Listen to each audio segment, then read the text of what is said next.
किंवा जसं बिहारमध्ये मोदीजींच्या मातोश्रींचा अपमान केला म्हणून बिहार बंद करण्याचा जो असफल प्रयत्न केला गेला, तसा आज महाराष्ट्र पेटवण्याचा कोणाचा तरी प्रयत्न असू शकेल.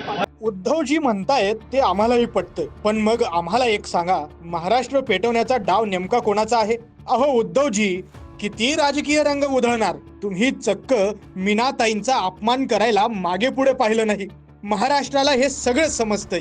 आईच्या नावावर तुम्ही मतांचं राजकारण तापवताय आणि पसरवताय महाराष्ट्र द्वेष. जसं मोदीजींच्या आईंचा अपमान झाला आणि बिहारमध्ये लोक रस्त्यावर उतरली आणि बिहार बंद पडलं, तसंच काहीसं तुम्हाला महाराष्ट्रात हवंय ना?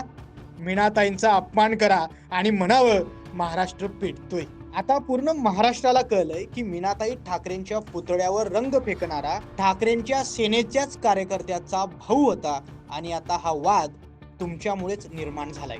पण उद्धवजी, इतकं सगळं फक्त एका निवडणुकीसाठी?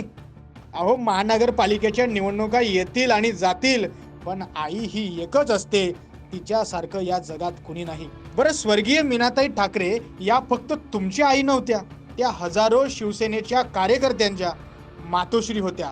लाखो मुंबईकरांसाठी देखील त्या श्रद्धास्थानी आहेत.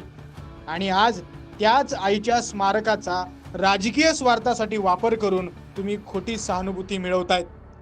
मुंबईकर निषेध करतो तुमच्या असल्या राजकारणाचा.